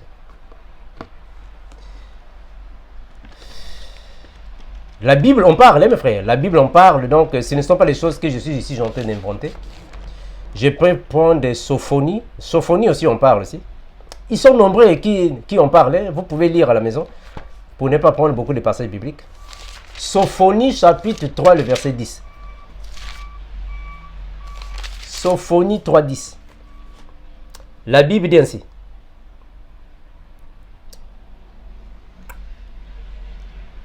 Venu, ou ça, je commence à partir du verset 9, afin que ça soit encore clair. Hein.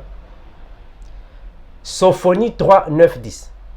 Alors je donnerai au peuple des lèvres pures, afin qu'ils fassent tous appel au nom de l'Éternel pour le servir d'un commun accord. Venu de plus loin que les fleuves d'Éthiopie, mes adorateurs que j'ai dispersés m'apporteront des offrandes. Ce sont les Israélites. Ce sont les Israélites.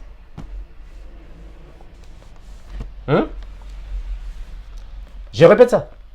Sophonie 3, 9, 10. Alors je donnerai au peuple des lèvres pures, afin qu'ils fassent tous appel au nom de l'Éternel pour le servir d'un commun accord, venu de plus loin que les fleuves d'Éthiopie, mes adorateurs, ceux que j'ai dispersés, m'apporteront des offrandes. Continuez mes frères, il y a beaucoup de passages bibliques qui démontrent cela. Beaucoup de passages bibliques qui démontrent cela. Même dans la Bible, mes frères, quand on voit dans la Bible nous parle de Simon, Simon de Cyrène. Simon de Cyrène, Cyrène, c'est quel pays là? Quand on parle Simon de Cyrène, c'est un Libyen. Quand la Bible parle de Simon de Cyrène, qu'on avait obligé d'apporter la croix de Jésus, Simon de Cyrène, c'est un Libyen, un Africain. La Bible parle même de l'eunuque éthiopien. L'eunuque éthiopien. Bon, regardez un peu mes frères. Pourquoi l'eunuque éthiopien va quitter l'Éthiopie? Il va adorer à Jérusalem. Question. Pourquoi l'eunuque éthiopien va quitter l'Éthiopie pour aller adorer à Jérusalem? Mais moi, je crois que la réponse est dans Jean 4, 20. Regardez. Jean chapitre 4, le verset 20. Jean 4, 20. La Bible va dire aussi. Regardez. Jean 4, 20. Jean chapitre 4, le verset 20 à 21. La Bible dit ainsi. Jean 4, 20 à 21. La Bible va dire ainsi. Nos ancêtres ont adoré sur cette montagne. Et vous dites, vous, que l'endroit où il faut adorer, c'est à Jérusalem. Femme, lui dit Jésus, crois-moi, l'heure vient où ce ne sera ni sur cette montagne, ni à Jérusalem que vous adorerez le Père. Vous adorez le Père, vous adorez ce que vous ne connaissez pas, vous continuez. Mes frères, tous les enfants d'Israël, c'est-à-dire tous les Israélites, avaient déjà la notion que le lieu pour adorer, c'est Jérusalem. Tous les Israélites, ils avaient déjà cette notion que l'unique lieu pour adorer, c'était à Jérusalem. D'où l'eunuque éthiopien aussi, il montait à Jérusalem pour aller adorer. C'est une coutume de tous les Israélites. Donc on comprend qu'il est israélite. Ils partaient à Jérusalem pour adorer. C'est leur coutume. C'est comme ça que leurs ancêtres ou nos ancêtres avaient déjà dit à toutes les postérités qu'il faut venir adorer à Jérusalem. Donc, l'eunuque éthiopien qui monte à Jérusalem pour aller adorer, mais parce qu'il est israélite. C'est un israélite dans leur conscience, dans leur notion ou connaissance, ils savaient déjà qu'il faut aller adorer à Jérusalem. Voilà pourquoi l'eunuque montait à Jérusalem pour aller adorer. Et Jésus, quand il vient, il a parlé avec la femme samaritaine. La femme samaritaine a confirmé ça. Que les ancêtres disent qu'il faut adorer seulement ici, la montagne, Jérusalem, ou Jérusalem. Voilà pourquoi il partait adorer là-bas. Même quand le frère Paul a parlé, bon, quand ça, je vais lire ça, je veux ici vous parler du frère Apollos. Hein. Le frère Apollos, c'est un juif, mais africain. Regardez, Actes des Apôtres, chapitre 18. Actes des Apôtres, chapitre 18. Hein. Regardez. Actes des Apôtres, chapitre 18. Je prends le verset 24. Acte 18, 24. Voilà. Regardez, la Bible dit ainsi. Acte des Apôtres 18, le verset 24. Un juif originaire d'Alexandrie, du nom d'Apollos, était arrivé à Éphèse. C'est un homme éloquent et versé dans les Écritures. Il était instruit et quant à la voix du Seigneur et plein de ferveur, il annonçait ou il annonçait et enseignait avec exactitude ce qui concerne Jésus, bien que ne connaissons que le baptême des gens. Continuez de lire. Ici, dans le verset 26, on dit même, il s'est mis à parler avec assurance dans la synagogue. Voilà pourquoi je vous ai parlé de l'eunuque éthiopien. L'eunuque éthiopien, il quitte l'Afrique. Il va adorer à Jérusalem parce qu'ils avaient déjà la culture des pères. Il faut adorer à Jérusalem, c'est l'unique place. Donc, c'est un Israélite. Alors ici, on nous parle du frère Apollos. On dit que Apollos était juif, mais d'Alexandrie. Bon, Alexandrie, c'est où? C'est en Afrique, en Égypte. Ça va, mes frères? Alexandrie, c'est en Égypte. C'est en Afrique. Donc, Apollos était un juif africain. En d'autres termes, Apollos est un Israélite. Ça va, mes frères? Apollos, c'est un Israélite, mais il est africain. Il vient de l'Afrique. Mes frères, est-ce que vous comprenez comme l'un de nous? Vous comprenez comme l'un de nous? Voilà pourquoi je vous ai parlé de disperser. Voilà pourquoi je vous ai dit, il ne faut pas dire que non, ce sont les Congolais de... Non, mes frères. Ce n'est pas seulement les Congolais, frère. Non. La Bible est large. Regardez, je prends encore Genèse. Regardez Genèse. Genèse chapitre 48. Genèse chapitre 48. Je commence à partir du verset 1er. Genèse 48. Genèse chapitre 48. Ici, je vais vous parler des deux fils de Jacob. Oh, pardon, I'm sorry. Des deux fils de Joseph. Ephraïm et Manassé. Où sont-ils nés? Ephraïm et Manassé, où sont-ils nés? Et ils ont mis les enfants d'où? Parce que la Bible nous parle même de la tribu de Manassé. Question. Où se trouve cette tribu de Manassé? En Égypte. C'est la Bible qui parle de ça. Regardez. Genèse chapitre 48. C'est eux les vrais Israélites.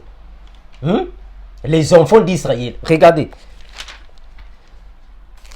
Ou soit c'est nous, pour ne pas dire eux. C'est nous les vrais Israélites. Nous sommes les vrais Israélites. Nous sommes les vrais Israélites. Genèse chapitre 48. Je prends le chapitre 48, le verset 1er.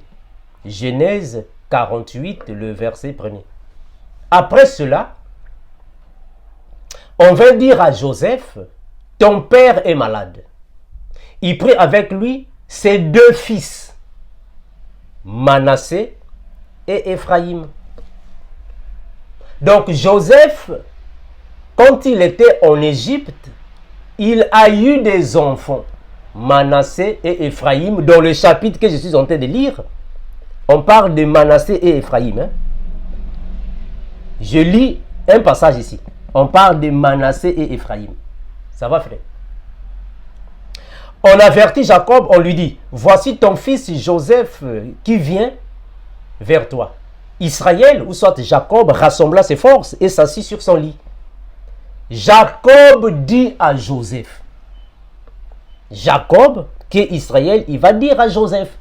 Il dit, Joseph, mon fils, le Dieu Tout-Puissant met à Paris à Louge, dans le pays des Canaan.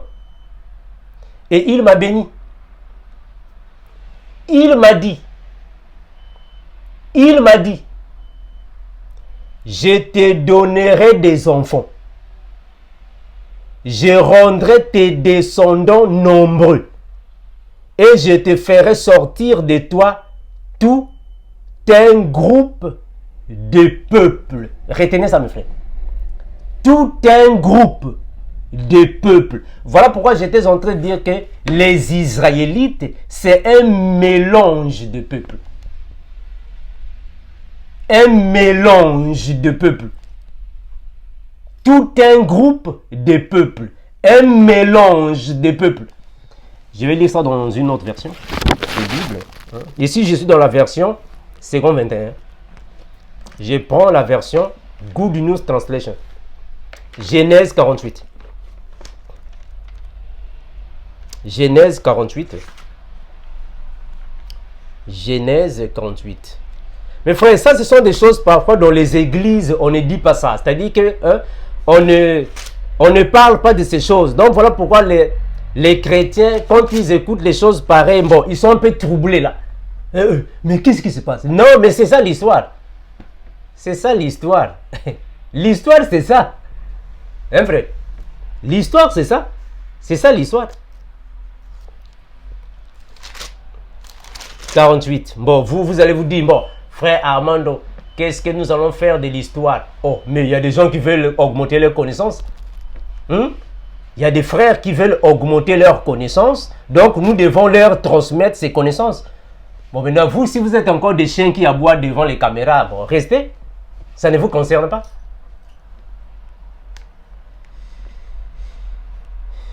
Genèse 48, la version Good News Translation.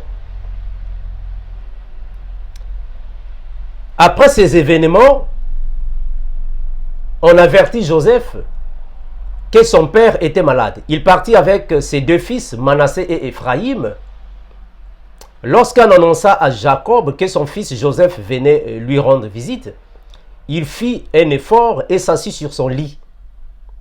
Il dit à Joseph, le Dieu Tout-Puissant m'est apparu à Luz, au pays des Canaan, et il m'a béni. Il m'a dit, je donnerai de nombreux enfants. Je te donnerai de nombreux enfants pour faire de toi l'ancêtre d'un ensemble de peuples. Très bien, clair. Oh, j'aime cette version. Eh frère, ah voilà. Cette version est claire. Donc, tu seras l'ancêtre. Tu seras l'ancêtre. Je vais relire ça. Alors, je te donnerai nombreux enfants pour faire de toi l'ancêtre d'un ensemble de peuples. Voilà. Donc, l'ancêtre, c'est Jacob. C'est lui, le père, Jacob, d'Israël. Ça a commencé à partir de lui. Mais ici, ils sont où? Ils sont en Afrique. Il est en train de parler à Joseph, son fils, en Afrique. Regardez. Alors, il continue. J'accorderai ce pays à tes descendants en propriété définitive. Jacob ajouta, et tes deux fils nés en Égypte, avant que je vienne t'y rejoindre, je les considère comme mes fils. Mes frères, est-ce que vous comprenez comme l'un de nous? C'est-à-dire que Joseph a eu des enfants en Égypte. Et Jacob va dire à Joseph, son fils, mon fils, moi qui suis béni de l'Éternel, l'Éternel m'a dit qu'il fera de moi l'ancêtre de tout. Tes deux enfants que tu as mis au monde ici sont mes enfants. Donc, Éphraïm et Manassé sont les Israélites. Ce sont les Israélites. Je continue. Désormais, les deux fils qui sont nés en Égypte avant mon arrivée vers toi en Égypte seront les miens. Éphraïm et Manassé seront mes fils, tout comme Ruben et Siméon. Donc, Jacob ici n'a pas... Donc, si la Bible, l'Ancienne Alliance, nous parle des 12 enfants d'Israël, on va prendre Manassé 13, Éphraïm 14. Est-ce que vous comprenez ce que Jacob est en train de dire? Donc Jacob ici confirme que Manassé et Ephraïm, ils sont comme Ruben et... Je vais confirmer ça pour ne pas dire des choses... ils sont comme Ruben et Siméon. Je vais prendre l'Apocalypse. Vous allez voir que il y a eu maintenant dans l'Apocalypse la tribu des Manassé. Bon, j'espère qu'on avait déjà parlé de ça. J'ai parlé dernièrement de la tribu des Gad, Manassé. On a parlé de ça. Je ne vais pas faire la répétition. Donc, mes frères, comprenons que les Israélites ne sont pas... Bon, nous sommes partis là-bas en Israël, les Israélites. Non, mes frères. En réalité, les vrais Israélites, ce sont les Noirs africains. Mes frères, rappelez-vous une fois, Vladimir Poutine est venu dire que Jésus était noir. Vous savez pourquoi il a dit ça? Savez-vous pourquoi Vladimir Poutine a dit que Jésus était noir? C'est à cause des conflits entre l'Europe et la Russie. C'est-à-dire que Vladimir Poutine connaît déjà cette vérité, mais il gardait ça. Puisque l'Europe commençait à se mettre dans la même salade avec ses ennemis, alors qu'est-ce qu'il va dire? Bon, il y a un secret que ces gens-là ont caché aux Africains. Bon, je vais révéler ça. Voilà pourquoi il a dit non, Jésus était noir. En d'autres termes, Vladimir voulait passer un message. Vladimir Poutine voulait passer un message. C'est-à-dire, en d'autres termes, Vladimir Poutine est venu trahir le secret européen aux Africains. Il a dit, en réalité, les Européens, vous avez menti. Jésus était noir.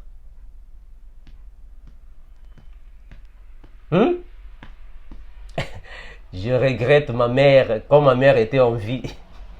Ah, mes frères, c'est dur, hein? Comme ma mère était en vie, dès qu'elle voyait seulement le film de Jésus, ma mère commençait de pleurer amèrement. Ah, mes frères, c'est dur, hein? Ma mère pleurait. Je dis, ah, mais maman, ça ce n'est pas Jésus. Ah, ah, mes frères. Donc, le film de Jésus, que on nous a inculqué, non, Jésus était blanc, tous les apôtres étaient des blancs, on nous a inculqué, c'est du mensonge. C'est du mensonge. C'est pas la vérité. Mes frères, donc, voyez les choses comme l'un de nous, mes frères. Voyez les choses comme l'un de nous. Les vrais Israélites sont les Noirs africains. C'est eux qui sont les vrais Israélites. Mais il y a eu un complot. Il y a eu une brimade. C'est même ça le terme que je peux utiliser. Ils ont été brimés de leur patrimoine. Voilà pourquoi je vous ai donné l'histoire des États-Unis et les Indiens. La terre ici, je le répète, la terre ici, c'est pour les Indiens. Mais les Européens les ont brimés. Qui ont causé ça? Ce sont les missionnaires religieux. Oh non, c'est Dieu qui vous a donné. Vous ne voyez pas sur les billets, l'autre des Américains. Prenez les billets américains. Les billets. Les monnaies américaines. En fait, la monnaie américaine. Les billets américains. On a mis là-bas In God we trust. Vous ne voyez pas ça? In God we trust. Les présidents américains, quand ils prêtent serment avant de passer président de la République, c'est sur la Bible. Sur la Bible. Posez-vous la question, pourquoi? Pourquoi avant de passer président des États-Unis, il faut prendre la Bible, prêter serment ici? Pourquoi? Mes frères, cette terre avaient été ravis des Indiens. Et il y a une grande partie que les missionnaires religieux avaient inculqué dans la conscience des collaborateurs de ces navires. Oh, j'ai oublié le nom. J'ai donné le nom là. J'ai oublié le nom, ma fille. Donc, il les avait inculqué cela, disant que c'est Dieu qui leur a donné cette terre. Alors, il y a eu beaucoup de principes bibliques dans le gouvernement à cette époque. Beaucoup de principes bibliques. Voilà pourquoi les Américains disent souvent God bless America. C'est depuis et c'est à cause de ça que le christianisme, quand il est venu, on a repoussé les Indiens. Et ces conflits continuent jusqu'à aujourd'hui. Les Tabanaki people, ils sont nombreux là. Bon, vous qui pouvez avoir l'occasion de faire l'histoire américaine ici aux États-Unis, on va vous expliquer tout ça. Je prends Apocalypse. Apocalypse, prenons le chapitre 7. Regardez. Apocalypse chapitre 7. Apocalypse chapitre 7, la Bible dit ainsi. Je commence à partir du verset 4. Apocalypse 7, le verset 4. Je descends. Et puis j'ai entendu le nombre de ceux qui avaient été marqués de cette empreinte. Ils étaient 144 000 de toutes les tribus d'Israël. Bon. Ici, on parle de 144 000 des 12 tribus d'Israël. Maintenant, les deux fils de Joseph, Manassé et Ephraïm, sont devenus aussi les fils d'Israël. Donc ici, le calendrier a changé. On va les citer. Puis j'ai entendu le nombre de ceux qui avaient été marqués de cette empreinte. Ils étaient 144 000 de toutes les tribus d'Israël. De la tribu de Juda, 12 000. Question. Où sont ces 12 000? De la tribu de Ruben, 12 000. De la tribu de Gad, 12 000. De la tribu d'Aser, 12 000. Je continue, de la tribu de Nephtali, 12 000. De la tribu de Manassé. Je vous ai dit que Manassé a aussi eu des enfants. Donc Manassé aussi a une descendance. Mais où se trouve la descendance de Manassé? En Afrique. Ce sont les Israélites. Voilà pourquoi j'avais dit dernièrement que cet enseignement que nous avons tous appris, que les 144 000 sont les Juifs, je l'avais corrigé. On avait dit que c'est faux. Ce ne sont pas les Juifs, ce sont les Israélites. Il ne faut pas confondre Juifs et Israélites, parce que ceux de la tribu de Benjamin ne sont pas les Juifs. Ceux de la tribu de Ruben ne sont pas des Juifs. Ceux de la tribu d'Aser ne sont pas des Juifs. Ceux de la tribu de Siméon ne sont pas des Juifs. Ceux de la tribu de Manassé ne sont pas des Juifs. Ce sont tous les Israélites. Hein, frère? Ce sont des Israélites. Pas tous ne sont pas des... C'est comme si on disait que tous ceux qui habitent en France sont des Parisiens. Ça n'a pas de sens. Tous ceux qui habitent aux États-Unis sont les New-Yorkais. Non. Hein? Est-ce que tous ceux qui habitent dans Burkina Faso sont des Ouagalais? Non. Tous ceux qui habitent dans le Congo, Brazzaville, sont des Brazzavillois? Non. C'est pas ça. Donc tous les enfants d'Israël ne sont pas les Juifs, non. Jésus a fait sa rencontre avec la femme samaritaine. Est-ce que la femme samaritaine, elle est juive? Non. Elle est samaritaine, elle n'est pas juive. Bon, mes frères, attention, attention. Je dois préciser ça, que dernièrement, j'avais dit dernièrement, ici je suis en train de parler des Juifs par rapport à la descendance. Attention. Je parle des Juifs par rapport à la descendance. Attention, parce que le frère Paul est de la descendance de Benjamin. Mais il est juif. Attention. Là-bas, juif, c'est par rapport à la religion judaïque. À ne pas confondre. À ne pas confondre. Ici, quand on cite les tribus, je parle des Juifs par rapport à la descendance. Mais je ne parle pas des Juifs par rapport à l'attachement à la religion judaïque ou à la résidence judaïque. Différent. Ce n'est pas la même chose. Donc, ne faites pas de confusion. Ne faites pas de confusion. Bon, mais vraiment, je vais m'arrêter par ici. J'espère que je venais de répondre à la question de la sœur Nelly.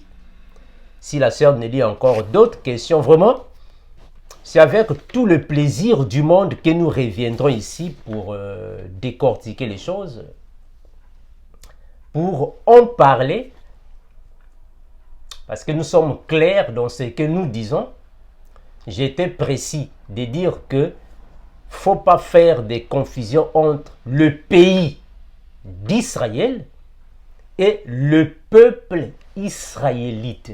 Deux choses différentes, à ne pas confondre, parce que nous croyons que le peuple d'Israël, c'est un mélange de peuples dont Jacob est l'ancêtre, et en réalité, la source ou l'origine de ce peuple est carrément africaine, parce que les coutumes et traditions de la Bible l'ont prouvé. Vous pouvez encore voir d'autres preuves de la Bible, mais nous sommes ici pour partager avec nos frères chrétiens, nos frères aussi enfants de Dieu, qui comprennent aussi les Écritures afin que l'Église soit éclairée. Soyez fortifiés encore et toujours, comme nous disons, Maranatha. Ciao.